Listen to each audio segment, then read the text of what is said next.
Oke, yuk kita mulai saja yuk kuliah hari ini. Bismillahirrahmanirrahim. Assalamualaikum warahmatullahi wabarakatuh. Terima kasih sudah berhadir pada perkuliahan hari ini. Walaupun sempat diganti dulu jadwalnya, Dek ya. Insya Allah mudah-mudahan minggu depan sudah kembali ke jadwal biasa. Kembali di hari Senin. Anyway, jadi minggu lalu kita sudah belajar tentang ekoefisiensi. Masih ingat ya, mudah-mudahan ekoefisiensi itu basically adalah gimana caranya supaya suatu produk, entah itu barang ataupun jasa, itu tetap memiliki nilai ekonomis yang setinggi-tingginya, akan tetapi dampak negatif yang diakibatkan oleh keberadaan produk tersebut, mulai dari pengolahannya sampai dengan akhirnya dia sudah tidak digunakan lagi, itu menghasilkan dampak negatif sekecil mungkin terhadap lingkungan. Tentu saja yang diharapkan adalah ekoefisiensi yang besar itu yang seperti apa ya? Tentu saja yang paling tinggi ya, paling tinggi itu artinya ya nilai ekonominya tinggi, tetap dapat memenuhi kebutuhan manusia, akan tetapi ya dampak negatifnya sekecil mungkin. Nah, ekoefisiensi itu basically sebetulnya cuma merupakan salah satu management tools dalam industri. Bagaimana supaya kita bisa mencapai ekoefisiensi itu? Salah satu jalannya adalah dengan cara menerapkan apa yang namanya green chemistry atau kimia hijau. Makanya PPK-nya aja warnanya hijau, coba deh. Kita mungkin mulai dari yang paling gampang dulu deh ya. Apa itu kimia hijau atau green chemistry? Pada dasarnya, yang namanya kimia hijau adalah bagaimana caranya supaya kita bisa mendesain produk dan proses kimiawi yang sedapat mungkin mengurangi atau bahkan mengeliminir. Mengeliminir jadi betul-betul tidak ada lagi. Mengurangi atau mengeliminir penggunaan atau dihasilkannya senyawa-senyawa yang berbahaya. Jadi dalam kimia hijau kita berusaha supaya waktu kita tidak hanya produknya saja yang tidak hanya produknya saja yang tidak menghasilkan bahan-bahan yang berbahaya atau bersifat toksik atau B3 lah ya. Akan tetapi juga dalam proses untuk menghasilkan produk tersebut juga jangan sampai atau setidaknya kita mengurangi penggunaan senyawa-senyawa kimia yang berbahaya. Oke, atau tidak hanya mengurangi penggunaannya saja, tapi juga gimana supaya tidak menghasilkan limbah-limbah yang berbahaya. Nah, jangan lupa yang namanya green chemistry atau kimia hijau, ini penerapannya kita betul-betul secara menyeluruh, throughout. Jadi, yang dilihat apakah produk ini penerapannya sudah kimia hijau atau tidak, itu tidak hanya produknya saja nih, tapi proses untuk menghasilkan produk tersebut. Apakah selama prosesnya itu menggunakan bahan-bahan yang berbahaya, atau apakah selama prosesnya melepaskan bahan-bahan yang berbahaya? Katakanlah mungkin, produknya baik-baik saja kok, produknya aman untuk lingkungan, aman untuk dikonsumsi, tapi selama proses produksinya aman juga tidak untuk lingkungan. Nah, jadi tidak hanya produknya, tapi juga desainnya seperti apa, proses pengolahannya, pada saat digunakan dia akan menghasilkan senyawa yang berbahaya atau tidak, kemudian juga sampai dengan ultimate disposal, sampai dengan setelah dia digunakan, sudah tidak dipakai lagi waktu dia dibuang ke lingkungan, itu mencemari lingkungan atau tidak, terdegradasi di lingkungan atau tidak, bakal jadi masalah tambahan untuk lingkungan atau tidak. Nah, mungkin kalau ada beberapa yang sudah mengambil ini kemarin, sudah mengambil mata kuliah AMDAL kemarin, sudah sempat disinggung-singgung, ada salah satunya tentang life cycle analysis ya. Nah, life cycle analysis, ingat nggak? Life cycle analysis adalah analisis di mana kita melakukan evaluasi terhadap suatu produk mulai dari bahan mentahnya sampai dengan si produk itu dibuang di lingkungan, dampaknya terhadap lingkungan apa saja. Nah, kimia hijau itu penerapannya betul-betul life cycle kayak gitu. Selanjutnya, pada dasarnya ada dua tujuan utama dari penerapan kimia hijau. Tujuan yang pertama adalah tentu saja namanya saja kimia hijau ya. Tujuan utama dari kimia hijau itu adalah meminimalisir dampak dari industri kimia terhadap lingkungan. Tujuan pertamanya itu. Kemudian yang kedua, kimia hijau itu juga bertujuan untuk memprioritaskan keamanan dan keselamatan. Jadi safety itu harus tetap yang paling utama, baik dalam proses produksi maupun sampai akhirnya nanti. Kemudian juga memprioritaskan keselamatan, kesehatan dan keselamatan, memperbaiki energi, efisiensi energi. Kita menginginkan penggunaan energi yang lebih efisien. Ingat, jangan lupa waktu minggu kemarin kita sudah berusaha membedakan mana yang efektif, mana yang efisien. Efisien kalau misalnya dengan bahan dasar serendah-rendahnya bisa mendapatkan hasil yang setinggi-tingginya, nah itu efisien. Kemudian juga di dalam tujuan dari kimia hijau itu adalah meminimalisir dan idealnya itu tidak hanya meminimalisir tapi juga mengeliminir limbah beracun. Oke. Jadi kalau misalnya saya minta apa saja tujuan dari green chemistry, apa sih tujuan dari kenapa kita ingin menerapkan langkah-langkah kimia hijau di dalam proses produksi kita? Tujuannya yang pertama adalah untuk meminimalisir dampak negatif dari industri kimia terhadap lingkungan. Kemudian yang kedua, mengutamakan keselamatan dan kesehatan, memperbaiki energi efisiensi, kemudian juga mengeliminir toxic waste, limbah berbahaya. Nah, sebetulnya kan bisa dilihat di sini. Kalau dilihat dari tujuan utamanya ini yang meminimalisir dampak negatif dari industri kimia terhadap lingkungan, ini kan sudah separuh dari efisiensi. Tinggal ininya aja sih, kalau orang kimia memang kalau soal ekonomi mah bukan urusan kita, padahal nggak juga sih ya sebetulnya. Jadi tujuan utama dari kimia hijau itu adalah mencapai ekoefisiensi dengan cara meminimalisir dampak negatif dari kimia lingkungan terhadap lingkungan. Meminimalisir dampak negatif terhadap lingkungan. Balik saya. Next one. Nah, supaya green chemistry ini dapat diterapkan di dalam industri kimia, jadi ada 12 prinsip. Yang namanya kimia hijau itu dielaborasikan lebih jauh di dalam 12 prinsip. Bagaimana kimia hijau bisa diterapkan di dalam suatu industri? Itu cara-caranya ada 12 macam. Begitu kurang lebih ya.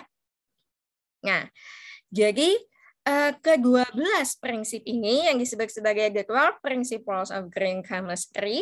Yang pertama adalah prevention instead of remediation. Jadi lebih baik mencegah daripada menanggulangi. Sama aja sih ya, kayak kita daripada masuk ke rumah sakit duluan ya lebih baik kita menjaga kesehatan duluan kan. Nah, green chemistry juga sebetulnya kurang lebih sama. Lebih baik kita mencegah limbah itu terbentuk daripada kita harus memikirkan gimana caranya untuk menanggulanginya. Kemudian yang kedua, nah ini ada hitung-hitungannya sedikit deh ya, ini yang ekonomis. Efisiensi atom atau atom efisiensi. Kemudian yang ketiga, penggunaan bahan-bahan kimia berbahaya yang lebih sedikit. Jadi mengurangi penggunaan bahan-bahan kimia yang berbahaya. Kemudian mendesain produk kimia yang lebih aman. Kemudian saver, solvent, and auxiliaries. Ini udah pada ngambil kimia organik semua kan ya? Udah lulus semua kok ya.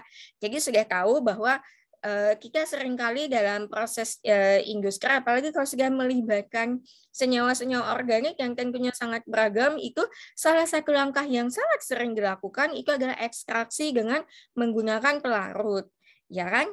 Nah, selama ini di dalam proses industri kimia konvensional, yang namanya pelarut itu seringkali pelarut-pelarut yang merupakan bahan-bahan kimia yang berbahaya. Jadi prinsip kelima dari green chemistry itu adalah yuk daripada menggunakan pelarut yang sebetulnya toksik itu kita cari alternatif pelarut lain deh yang toksisitasnya lebih rendah. Nah, kemudian energi efisiensi tentu saja. Setelah itu prinsip yang ketujuh adalah renewable raw materials atau kita menggunakan raw materials atau bahan mentah yang terbarukan, renewable, dapat diperbaharui. Kita mengurangi penggunaan derivatif. Derivatif ini sebentar saya tidak begitu hafal sih struktur kurikulum, cuma paling tidak kimia organik 2 ya yang lebih banyak berkutat dengan tahapan-tahapan reaksi. Jadi sedapat mungkin kita mengurangi penggunaan derivatif dalam reaksi kimiawi. Nanti itu akan kita bahas lebih lanjut, contoh-contohnya. Kemudian yang ke-9, metodologi katalisis. Penggunaan katalisis itu sebetulnya merupakan salah satu implementasi yang nyata dari kimia hijau. Wah, ini sebetulnya akan bagus nih kalau misalnya kalian mendiskusikan hal ini dengan Prof. Rodiansono. Kemudian juga mendesain produk yang dapat terdegradasi dengan mudah di alam. Kemudian juga, nah ini lebih ke instrumentasi, adanya real-time analysis. Analisis real-time, analisis langsung pada saat itu juga untuk mencegah polusi. Kemudian sebetulnya kalau yang ke-12 ini sebetulnya adalah yang wrap up, yang merupakan rangkuman atau kesimpulan dari keseluruhan green chemistry ini tadi, yaitu pada dasarnya kita menginginkan proses kimiawi yang aman, saver chemistry. Oke. Nggak usah khawatir harus hafal sekarang deh, enggak. Kita pelan-pelan lihat dulu 1-6, 7-12. Minggu ini kita bahas yang 1-6 dulu ya. Oke. Saya minta setidaknya Anda bisa hafal, tidak hanya hafal ya, bisa menjelaskan paling tidak 4 dari 12 ini. Kalau sudah bisa 4 dari 12 aja itu sebetulnya tujuan pembelajaran saya itu sudah tercapai gitu loh. Jadi beberapa memang lebih mudah dipahami daripada prinsip yang lain, dan mungkin teman Anda lebih gampang paham yang nomor 4, Anda nomor 4 tidak begitu ngerti, tapi Anda paham nomor 8 misalnya, nggak apa-apa. Nah, oke, ini sebetulnya sama aja sih dengan yang tadi ya. Nah, untuk minggu ini 6 prinsip dulu. Yang pertama adalah pencegahan, tentu saja. Ini udahlah paling gampang. Prinsip utamanya sebetulnya kalau kimia hijau itu ya jauh lebih baik kalau misalnya kita bisa mendesain proses industri kimiawi yang sedapat mungkin mencegah terbentuknya limbah. Jauh lebih baik untuk mencegah terbentuknya limbah atau dilepaskannya limbah daripada kita harus menangani atau clean up, membersihkan si limbah itu tadi setelah dia terbentuk gitu loh. Jadi intinya prinsip pertama dari kimia hijau adalah lebih baik mencari cara untuk mencegah terbentuknya limbah daripada harus memikirkan, daripada harus menggunakan teknologi tertentu untuk mengolah limbah yang sudah keburu jadi itu. Gitu. Ya. Kalau ini mudah-mudahan tidak ada masalah untuk memahaminya. Nah, kalau ini nih yang agak susah, bukan agak susah sih ya, lebih menantang. Ekonomi atom. Ekonomi atom itu gini, prinsip ekonomi itu juga sebetulnya sangat bisa diterapkan di dalam kimia, termasuk dalam kimia hijau. Jadi gini, dalam ekonomi atom, kita berusaha sedapat mungkin mendesain metode sintesis, di mana metode sintesis ini didesain supaya dapat memaksimalkan penggunaan keseluruhan dari bahan mentah yang digunakan di dalam proses tersebut hingga menjadi produk akhir. Jadi dalam prinsip kedua di dalam kimia hijau itu adalah ekonomi atom. Apa yang dimaksud dengan ekonomi atom? Ekonomi atom itu adalah usaha kita untuk mendesain suatu metode sintesis di mana kita berusaha supaya sebanyak mungkin bahan mentah yang kita gunakan itu muncul di dalam produk akhirnya. Kalau secara matematis, ini lalu yang paling gampang itu bisa dituliskan secara matematis, gimana kita lihat berapa sih molecular weight atau berat molekul dari produk yang kita inginkan dibagi dengan total sum of molecular weight of all substances used. Berapa produk yang kita inginkan ini, produk yang kita aim loh ya, produk yang kita inginkan, bukan produk keseluruhan reaksi. Karena ingat, dalam suatu reaksi, kadang-kadang selain produk yang kita inginkan, ada juga produk-produk sampingan yang sebetulnya tidak kita perlukan gitu, tidak kita perlukan atau bahkan tidak kita inginkan. Jadi yang dihitung di sini hanya produk berat molekul dari produk yang diinginkan dibagi dengan untuk menghasilkan produk tersebut, senyawa-senyawa yang digunakan itu totalnya, berat molekulnya itu berapa. Nah, jadi perbandingan antara berat molekul dari produk yang dihasilkan dibandingkan dengan berapa total berat molekul dari seluruh senyawa yang digunakan. Misalnya, ini adalah ini adalah jalur sintesis untuk menghasilkan ibuprofen. Ibuprofen salah satunya obat demam ya, kalau saya tidak salah. Nah, sekarang kalau misalnya ini kan ada 2 jalur sintesis. Ya kan? Sebetulnya bahan dasarnya, aduh mohon maaf ya yang tidak begitu suka kimia organik langsung kenapa jam segini harus ngeliat segi enam kayak gini. Oke.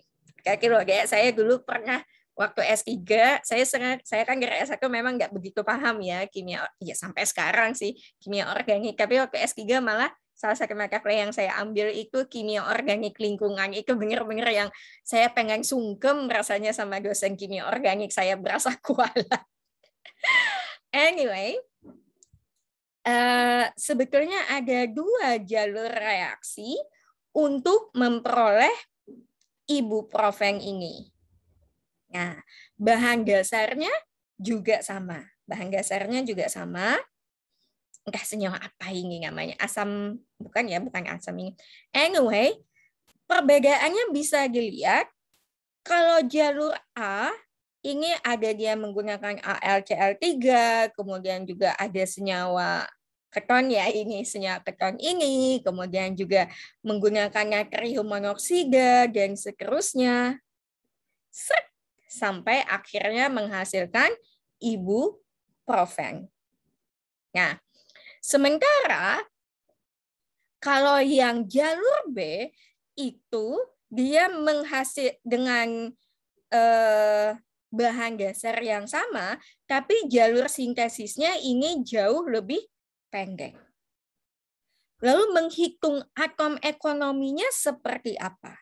Menghitung atom ekonominya antara jalur mekanisme A dengan mekanisme B, ini beda deh perhitungannya. Nah, tadi rumusnya gimana? Rumusnya adalah berapa berat molekul dari produk yang diinginkan dibagi dengan jumlah total berat molekul dari seluruh senyawa yang digunakan dalam proses tadi. Kalau ini baik pathway A maupun pathway B, jalur A maupun jalur B, untuk produk yang diinginkan sama ya, ibuprofen dengan berat molekul 206,29. Oke, tapi kalau misalnya kita melalui jalur A, yuk sambil dihitung yuk. Ini saya sambil ngitung di kalkulatornya saya ya. Baik. Berat molekul pembaginya kayak apa? Berat molekul dari seluruh senyawa yang digunakan. Kita ada mulai dari bahan dasarnya ada 134,22 ditambah dengan 102,09 ditambah, oh dia ada ini lagi 122,55. Kemudian dia masih menggunakan natrium monoksida. Ini fungsinya sebagai apa sih? Reduktor. Ada tambah 68,05. Tambah, oh masih ada tahapan yang menggunakan H3O+ nih. H3O+ sehingga dia putus ikatan di sininya ya. Tambah 19,02. Tambah lagi ini, ada NH2OH. Tambah 33,03. Ditambah, oh masih ada lagi ya, harus pakai H2O lagi, tambah 36,04. Jadi total itu 515 untuk yang total sum of molecular weight of all substances used. Untuk pembaginya adalah 515.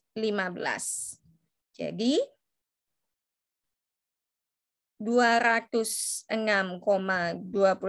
bagi 515 itu atom ekonominya. Saya ketemu angkanya kalau misalnya ada yang sambil ngitung juga. Saya ketemu angkanya 40%. 40,05. Ya, anggaplah 40% lah ya. Sekarang kita bandingkan misalnya dengan jalur B. Jalur B kita lihat sendiri karena jalurnya saja tahapan-tahapannya ini jauh lebih sedikit, maka apa sih namanya?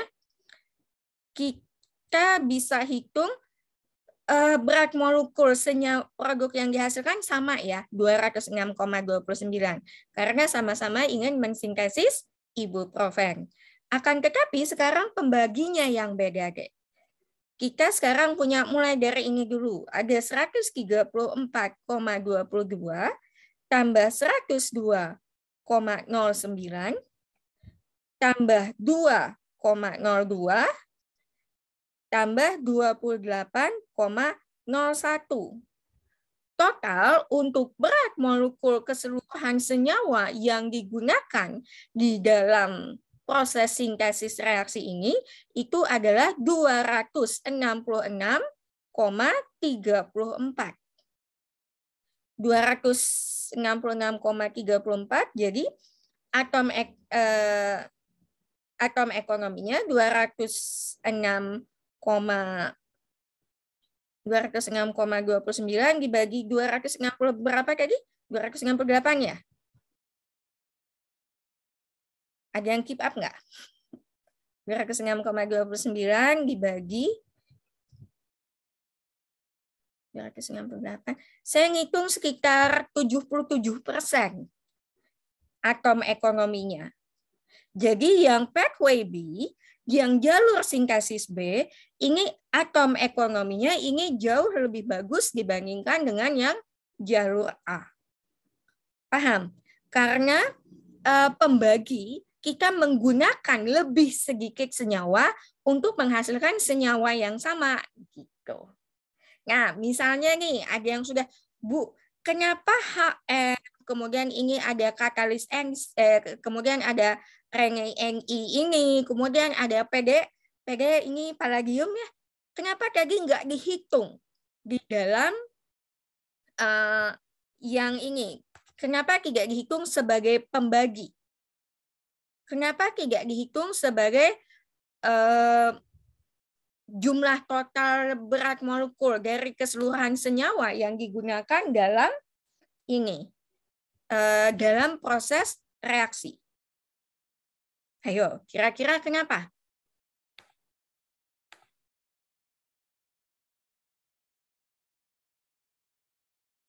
Kalian teh 2019, sebagian besar 19 ya, ada 18 juga kayaknya, sempat ngambil kimia katalis nggak? Sebagai mata kuliah wajib. Sempat dong ya? Nah, ayo. Jadi Ni dan Pg, nikel dan palladium di sini digunakan sebagai katalis. Nah, karena fungsi mereka yang sebagai katalis itulah, katalis kan nggak ini ya, setelah proses reaksi kimiawinya selesai, si katalisnya balik lagi kan, balik lagi ke kondisi semula gitu. Jadi seakan-akan tidak terpakai. Karena si nikel dan palladium ini berfungsi sebagai katalis yang lalu kembali lagi di akhir reaksi, maka lalu dia tidak dimasukkan ke perhitungan yang ini. Oke? Makanya lalu ekonomi atom yang jalur B ini jadi jauh lebih baik dibandingkan jalur A. Karena jumlah senyawa yang digunakan, karena tahapan-tahapan reaksinya lebih sedikit, jumlah senyawa yang digunakan juga jadinya lebih sedikit juga, maka otomatis perbandingan antara berat molekul dari senyawa target yang kita inginkan dibagi dengan keseluruhannya, jadinya jauh lebih bagus. Oke, ini kayaknya minggu depan kita latihan soal aja deh ya untuk menghitung ekonomi atom ini. Oke, next one. Penggunaan bahan-bahan kimia berbahaya yang lebih sedikit. Jadi sedapat mungkin, wherever practicable, sedapat mungkin metode sintesis itu kita gimana caranya nih sebagai orang kimia, kita mendesain metode sintesis yang menggunakan dan atau menghasilkan senyawa yang toksisitasnya rendah. Ya syukur alhamdulillah kalau misalnya kita bisa pakainya senyawa yang tidak berbahaya gitu, tidak hanya kurang toksik, tidak hanya tidak begitu toksik, tapi kalau bisa ya non toksik sekalian gitu loh, baik terhadap manusia maupun terhadap lingkungan. Sebagai contoh misalnya saja nih di sini, salah satu material yang sangat sering kita gunakan dalam kehidupan sehari-hari itu adalah nilon, ya kan? Mulai dari benang, kemudian juga ini kalau misalnya ada yang pakai backpack, pakai ransel kayak gini, atau saya jadi ngeliatin keluar, ada yang pakai jas hujan, kemudian juga payung yang warna-warni gitu, itu kan bahan-bahannya dari nilon. Nah, selama ini, kalau proses sintesis nilon secara konvensional, si nilon ini disintesis salah satu komponen utama bahannya itu adalah asam adipat, adipic acid. Asam adipat, asam adipiat, well, you know what I mean. Nah, sebetulnya asam adipat ini itu kalau zaman dulu kayak yang zaman dulu banget enggak. Sebelumnya ini bisa disintesis dari benzen. Nah, tapi sekarang daripada mensintesis asam adipat ini dari benzen yang merupakan salah satu senyawa yang sangat toksik, sekarang industri kimia ini mulai beralih untuk menggunakan guaiacol. Guaiacol ini sebetulnya bahan dasarnya kalau saya tidak salah dari selulosa gitu deh. Guaiacol yaitu suatu senyawa kimia berbahan dasar alami untuk memproduksi asam adipat tersebut. Nah, jadi penggunaan bahan kimia yang tidak toksik ini merupakan penerapan dari prinsip ketiga kimia hijau. Salah satu contohnya adalah penggunaan guaiacol untuk menghasilkan asam adipat yang digunakan untuk memproduksi nilon dibandingkan menggunakan benzen tadi, seperti yang dulu terjadi pada industri kimia konvensional. Oke, jadi contohnya itu deh ya. Nah,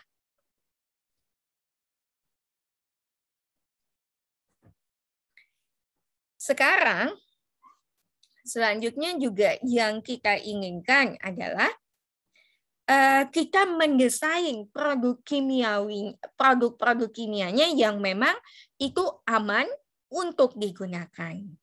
Kalau tadi kan kalau yang ketiga ini kita pada saat mendesain proses sintesisnya, kita berusaha supaya dalam proses sintesisnya, dalam proses produksinya, itu sedapat mungkin bahan berbahaya yang digunakan itu diredus, dikurangi. Kalau bisa bahkan gak usah pakai gitu loh. Sementara kalau yang keempat ini ya produknya itu secara kimiawi harus aman. Misalnya saja ya produk-produk bahan makanan yang menggunakan kalau misalnya pewarna ya zat pewarna yang aman atau tidak beracun. Padahal kalau warna-warni kayak gini mah senang ya lihatnya, tapi kalau mikir kandungannya apa saja yang kemudian juga contoh yang lain adalah insektisida, misalnya insektisida dulu kan pakainya DDT yang ternyata sangat berbahaya. Ya kalau berbahaya bagi serangganya ya wajar lah ya, tapi ternyata kan DDT ini tidak hanya berbahaya bagi si bagi si serangga yang menjadi targetnya, tapi juga bagi hewan-hewan lain, kemudian juga bagi manusia itu juga berbahaya. Jadi sekarang kita beralih gimana caranya kita membuat insektisida yang tetap aman. Nah, kemudian contoh lain adalah ini ada eco-friendly paint. Eco-friendly paint, kalau misalnya pernah ngambil analisis bahan industri, salah satu contoh penggunaan logam berat di bahan-bahan industri itu antara lain adalah untuk zat warna, termasuk juga untuk cat. Nah, kalau cat, kalau zaman dulu, dan di Indonesia juga sebetulnya sayangnya masih ya, karena kita belum ada zero lead policy gitu loh. Salah satu logam berat yang dulu banyak digunakan dalam cat itu adalah timbal. Padahal seperti yang kita tahu, timbal itu sangat berbahaya kalau misalnya sudah terpapar ke dalam tubuh manusia. Itu akan menghambat perkembangan otak, terutama sekali keracunan timbal akibat cat ini biasanya gini deh. Yang kelihatan banget kalau cat itu mengandung timbal, kalau misalnya rumah-rumah yang lama itu loh, yang catnya itu ngelotok jadi kayak bersisik gitu loh, Dek. Nah, itu biasanya mengandung timbal. Nah, kalau sudah ngelotok kayak gitu kan biasanya lalu lama-kelamaan dia jadi kayak debu gitu, sehingga akhirnya terhirup. Nah, terhirup kemudian masuk ke dalam sistem tubuh. Sekarang kalau di Amerika itu sebetulnya sudah tidak boleh lagi digunakan cat yang mengandung timbal. Kalau saya tidak salah semenjak tahun 70-an akhir, kalau di Indonesia sayangnya itu timbal masih diperbolehkan tapi pada batas tertentu gitu loh. Kalau saya tidak salah sama dengan standar WHO ya kalau saya tidak salah. Makanya ini hati-hati deh ya kalau misalnya mungkin punya adik atau keponakan atau sepupu gitu yang masih anak kecil, yang masih umur 2, 3, 4 tahun yang senang main manjat-manjat. Kan ada yang panjat-panjatan dari besi yang dicat warna-warni segala macam. Nah, hati-hati deh. Itu soalnya biasanya catnya mengandung timbal itu. Jadi kalau bisa habis main gitu tangannya dicuci sampai bersih. Nah, kembali ke pembahasan yang ini tadi. Jadi salah satu contoh dari aplikasi prinsip keempat dalam kimia hijau itu adalah mendesain produk kimia yang lebih aman. Salah satu contohnya adalah cat yang tidak lagi mengandung timbal ataupun logam-logam berbahaya lainnya. Logam lain yang juga sering digunakan untuk zat warna, krom, ya. Kemudian juga insektisida pewarna makanan dan seterusnya. Nah, sekarang saver, solvent, and auxiliaries. Auxiliaries, jadi solvent pelarut, auxiliaries ini maksudnya apa? Zat-zat tambahan. Jadi auxiliaries ini adalah zat-zat tambahan yang sebetulnya dia bukan bagian utama dari suatu produk, tapi menambah. Kalau misalnya kita menggunakan auxiliaries tersebut, itu akan menambah kualitas dari produk tersebut. Misalnya, plastik, bahan plastik itu, kalau misalnya kalian perhatikan, ada plastik yang kelihatan lebih mengkilap, ada plastik yang enggak. Nah, plastik yang mengkilap itu kenapa dia bisa mengkilap? Itu karena ditambahkan bahan tambahan auxiliaries ini, deh. Oke, jadi kalau nggak pakai itu nggak apa-apa, tetap bisa jadi gitu loh produknya. Tapi kalau misalnya kita gunakan, itu biasanya akan menambah kualitas dari produk tersebut, paling tidak dari segi estetika. Atau misalnya dia jadi lebih lentur bahannya. Kalau misalnya nggak pakai, masih bisa terbentuk. Masih bisa, tapi tidak selentur kalau misalnya pakai. Oke. Kemudian, kalau prinsip kelima, penggunaan senyawa-senyawa tambahan semacam itu sedapat mungkin kalau misalnya memang tidak diperlukan ya tidak usah digunakan, atau kalau misalnya kita menggunakan ya penggunaannya seminimal mungkin. Selain itu juga terutama kunci utamanya di sini kayak ya, saver, solvent. Jadi penggunaan zat-zat pelarut yang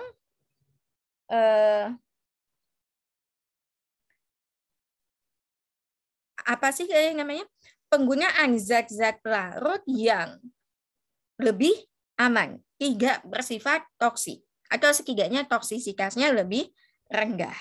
Misalnya saja di sini ada pelarutnya untuk kromatografi, di sini sebagai pelarut untuk memisahkannya, di sini pakai diklorometan dan etil asetat dengan perbandingan 95 dibanding 5, sementara diklorometan ini sebetulnya toksisitasnya cukup tinggi, tapi sebetulnya dengan menggunakan pelarut yang berbeda, yaitu heptan dan isopropanol, yang toksisitasnya jauh lebih rendah, itu kita bisa mendapatkan hasil yang kurang lebih sama. Gitu. Nah, ini adalah salah satu contohnya, listnya gitu. Jadi mungkin nih ya, ini sebagian besar kan anak 19 nih yang sudah mulai waduh nanti saya semester 7 mulai masuk lab, saya mau penelitiannya tentang apa. Terus saya ngomong, Bu, saya masih mikir magang di mana dulu, Bu. Gak apa-apa, siapa tahu di tempat magang kalian bisa menemukan inspirasi untuk tugas akhir. Ini adalah daftar dari sejumlah senyawa yang biasanya digunakan sebagai pelarut. Senyawa-senyawa yang di kotak pertama ini, makanya warnanya merah, Dek. Adalah pelarut-pelarut yang toksisitasnya ini tinggi. Pentena, kemudian di isopropyl eker, di eker, dan seterusnya, DMF, piridin, serem sih kalau pakai piridin, benzen, CCl4, dan seterusnya, kloroform.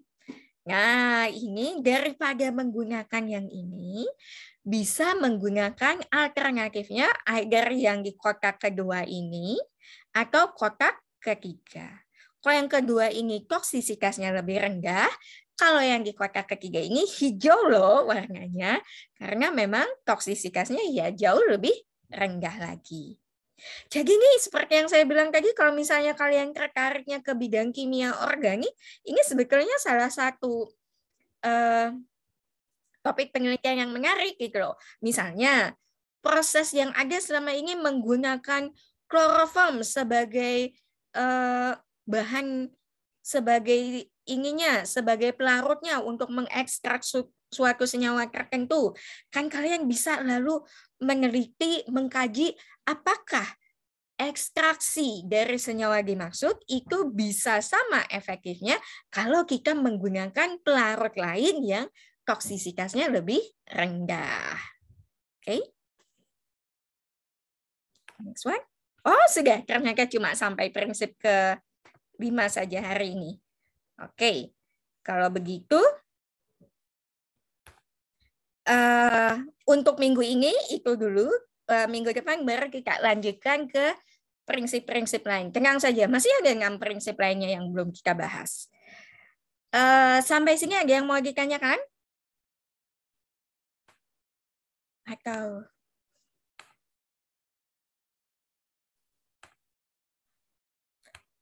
silahkan.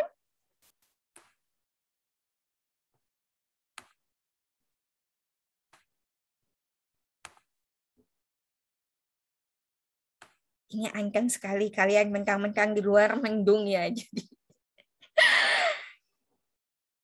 Oke. Baiklah. Kalau misalnya memang oke, ada yang tanyakan? Oke. Belum ada yang ditanyakan, artinya belum bingung ya. Alhamdulillah. Tapi habis ini siapa tahu nanti malam baru tiba-tiba kepikiran. Kalau misalnya memang belum ada yang ditanyakan, jangan lupa isi absen. Walaupun sebetulnya masih bisa sampai jam 1, cuma nggak apa-apa lah kalau misalnya kalian memang tidak ada kegiatan daripada kelupaan, ayo silakan diisi absennya. Rekaman nanti akan segera saya upload seperti biasa. Jadi kalau misalnya tadi sempat kantuk-kantuk atau misalnya tadi sempat belanja sayur dulu di depan rumah selama saya masih kuliah, bisa sambil dilihat lagi atau mungkin persiapan kalau mau UTS nanti. PPK-nya juga nanti akan saya upload di e-learning Simari Kita Tercinta ya. Oke, kalau misalnya memang tidak ada lagi yang ditanyakan, kita cukupkan sampai di sini saja. Terima kasih sudah hadir dari awal sampai dengan akhir.